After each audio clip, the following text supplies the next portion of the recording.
poor. They owned a small convenience store in the country.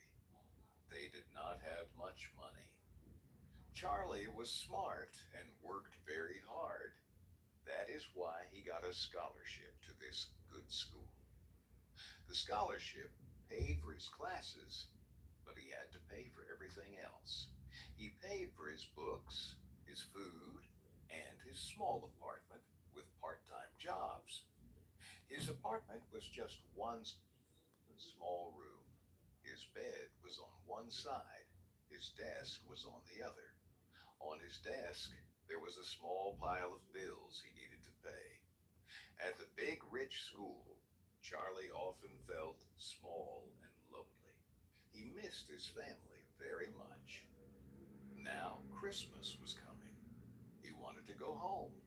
The thought of his family was like a warm light in his cold room. But a plane ticket was very expensive. He called the airline every day to check the price. The price did not change. It was a lot of money. He did not have enough. One afternoon, he saw a paper on the school notice board. It said, "Assistant wanted for the weekend. Good pay." For Charlie, the words good pay were like a gift. He needed money for the plane ticket. He called the number on the paper right away. A woman answered the phone. Her voice was kind and soft. He went to a nice, big house near the school. The kind woman opened the door. Her house was warm and clean. It smelled like fresh bread. She walked Charlie through the house to the garden. It was a beautiful garden with many autumn flowers. At the back of the garden, then she walked Charlie through the house to the garden. It was a beautiful garden with many autumn flowers. At the back of the garden, there was a small wooden house. The woman stopped. Her face became very serious. "The man you will help is my uncle, Frank," she said. "He was a soldier in the army, a very important officer, but now he is blind. He cannot see." She gave Charlie some important rules. First, do not call him sir. He hates it. Second, do not ask him many questions about his past. And third, please do not try to help him walk. He wants to do it himself. Charlie nodded. He did not really understand everything, but he really needed the job. He kept thinking about the plane ticket home. Charlie walked to the small wooden house. The door was heavy. He pushed it open and stepped inside. The room was very dark. The air was thick with the smell of old books, cigar smoke, and whiskey. He saw old photos on the wall, pictures of a soldier in uniform. He saw shiny medals in a glass box. A man sat in a big leather chair. He was wearing a nice suit and holding a glass. This was Frank. He could not see Charlie, but he turned his head toward the door. He had heard Charlie come in. "You are from that school," Frank said. His voice was low and rough. He made fun of Charlie's expensive school. He was not a kind man. Charlie felt nervous. He said, "Yes, sir." Frank suddenly got very angry. He slammed his glass on a small table. The ice made a loud noise. "Don't you dare sir me, you little punk," he shouted.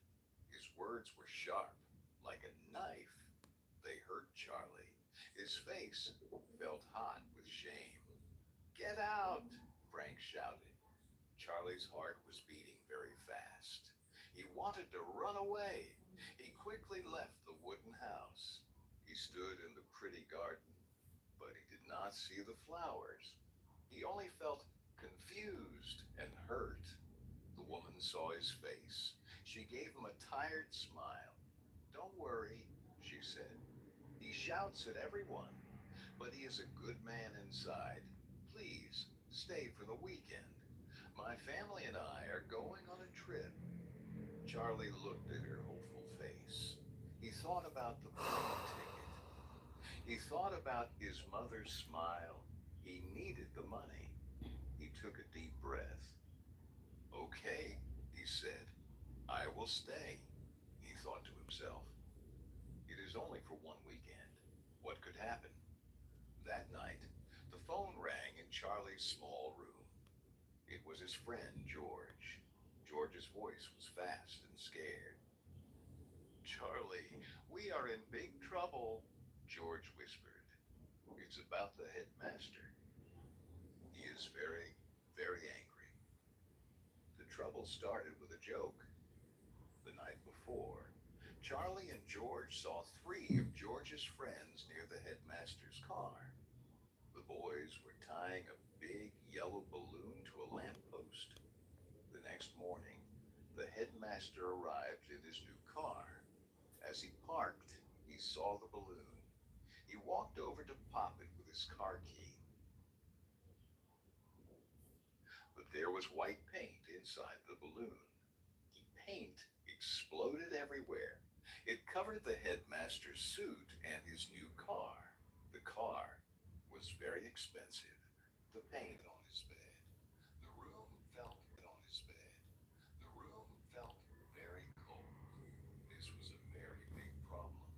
He knew George's friends were rich. They could pay the money. But he was there too. He did not have any money. The next morning, the headmaster called Charlie to his office. The headmaster sat behind a big desk. His voice was cold. You saw the boys. I need their names. Charlie was quiet. The headmaster smiled, but it was not a friendly smile. Charlie, I know you are a poor boy. You don't have money to pay for the car's damage, but I can make a deal with you. Just tell me the names of the other boys. Charlie, I have a special place for a smart student at Harvard University. That place can be yours. This was a test. Charlie could save himself if he told on the other students, but he thought, I cannot sell out other students. It is wrong. He felt it was wrong in his heart. I cannot do it, sir, Charlie said softly. The headmaster's face changed. The smile was gone. I see. You have until Monday. On Monday, there will be a big meeting. If you don't give me the names, you will be expelled. Your future will be over. Charlie went back to Frank's house. The kind woman and her family were gone.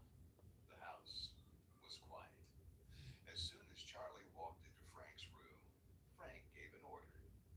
Pack my bag, my best uniform, my nice shoes. We're going to New York City. What? I can't, Charlie said. He was very worried about the school meeting. He needed to find a way to get the money. But Frank did not listen.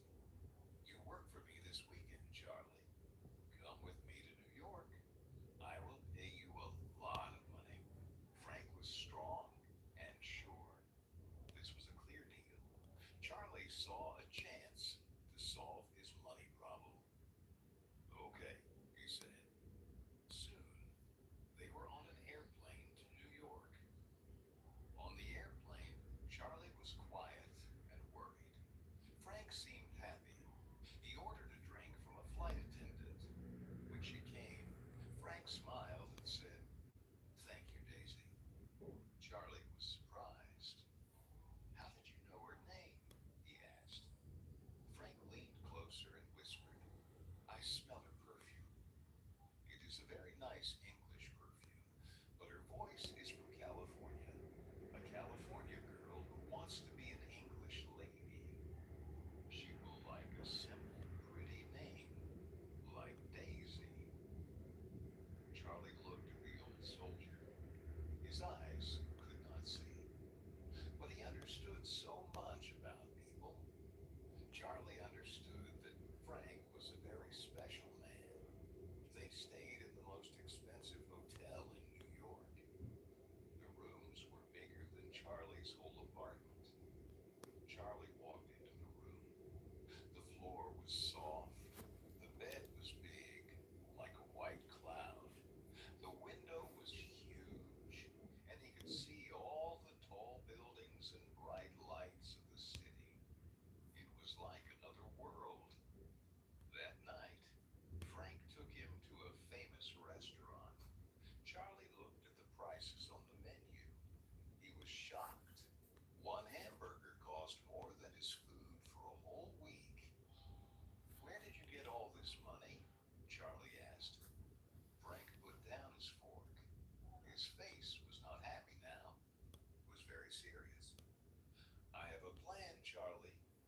stay in this hotel.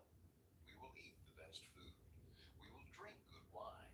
I will visit my brother, and I will spend time with a beautiful woman. It sounded like a good plan, like a final great weekend. But Frank was not finished. And then Frank said very slowly, I will go back to my big, beautiful bed in the hotel, and I will use my gun to end my life. The restaurant was full of people talking and laughing, but for Charlie, the room was suddenly silent. He saw a man who was very, very tired of living in the dark. At that moment, Charlie forgot about school. He forgot about money problem. Now, there was a bigger, darker problem right in front of him. He had to save this man's life. The next day was Thanksgiving. Frank took Charlie to his brother's house. The visit was not happy. The family dinner was cold and quiet. Frank's nephew said a cruel joke about Frank's accident. He said a stupid game made Frank a blind man. Frank's face was like stone. He did not say anything. The sad visit